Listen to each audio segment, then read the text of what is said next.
Welcome back to this CNBC Africa special as we come to you from Addis Ababa in Ethiopia. We continue to look at the opportunities and challenges for business in Africa's ICT sector.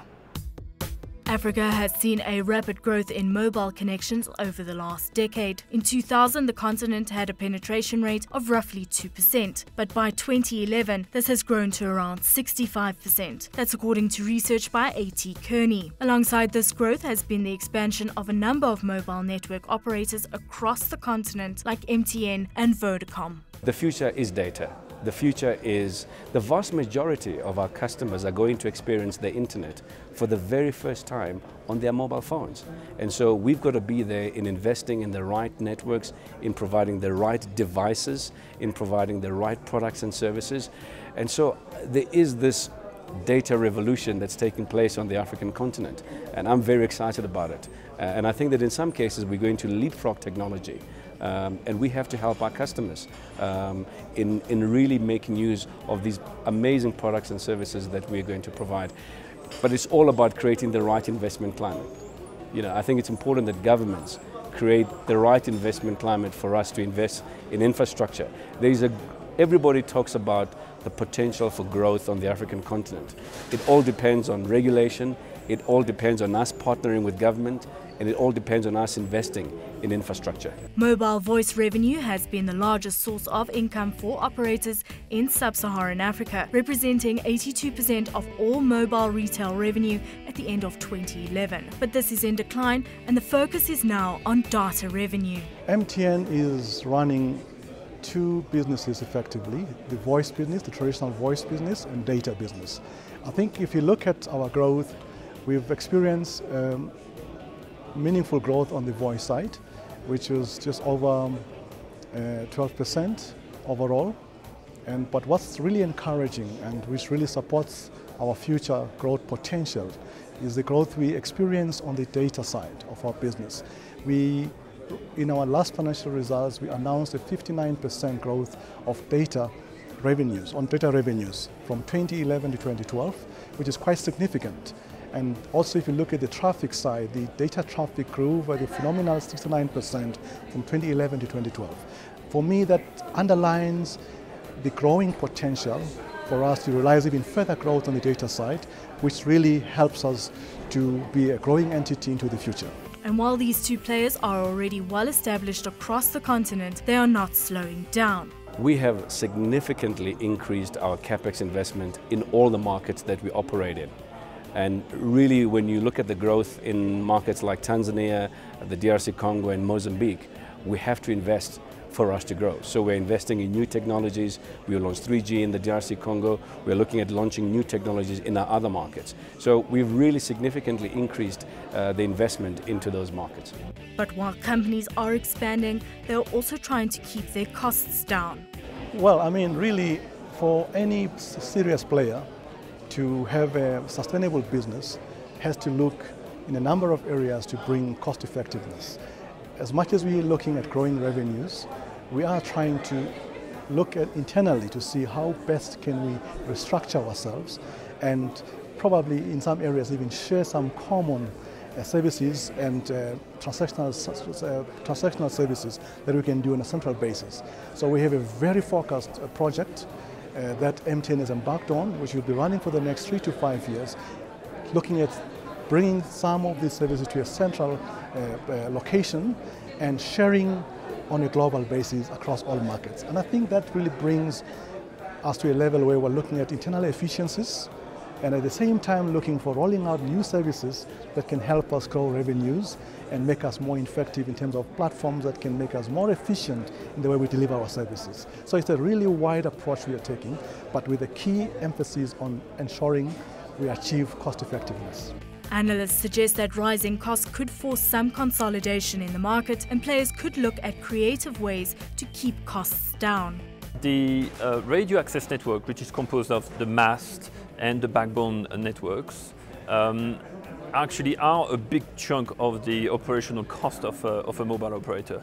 So by sharing this infrastructure with others, maybe another operator or eventually maybe 3 operators, they can actually decrease dramatically their cost base.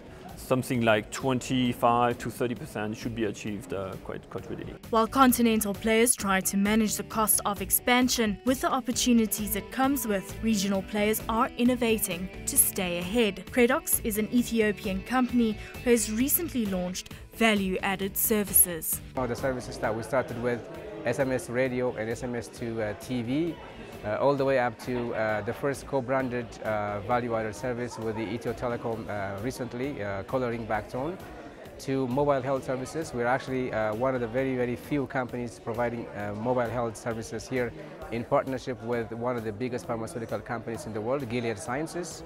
This specific service is very recently rolled out in Uganda as well, so we were responsible for that as well. So a number of different portfolios with many other in the pipeline, with mobile financial services being one of our top priorities at this moment. Safaricom, another regional player but this time in Kenya, has had a long history in the game, and its innovative M-Pesa application took the country by storm.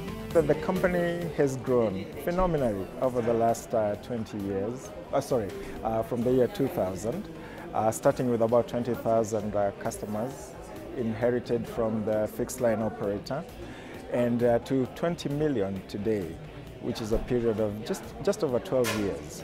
And the secret is in understanding what the customer wants. And it is true for any business that for you to succeed, you need to understand what the customer wants. We are in a predominantly prepaid market. And on the prepaid market, people are price sensitive, you know. But in addition to that, you need to have airtime that is available. So we invested in a channel of distribution network. We invested heavily in it to make sure that airtime was available where people are. Okay, so that was the first thing that the company did, to make sure that it had channels to distribute its airtime where people are. And then we realized that our people are poor and they want to be able to pay for the airtime at the time when they want to make their call. So even our airtime cards, we brought that down from 500 to 200 to 100 shillings to 50 bob to 10 shillings, so that you can actually buy just enough airtime for you to make the call or for you to pass the SMS. Yeah, so that was the second thing that we noted. The other thing that we noted, that people want you to talk to them in a language that they understand. So a lot of our products and services were given a name that they understand. For instance, Okoa Jahazi.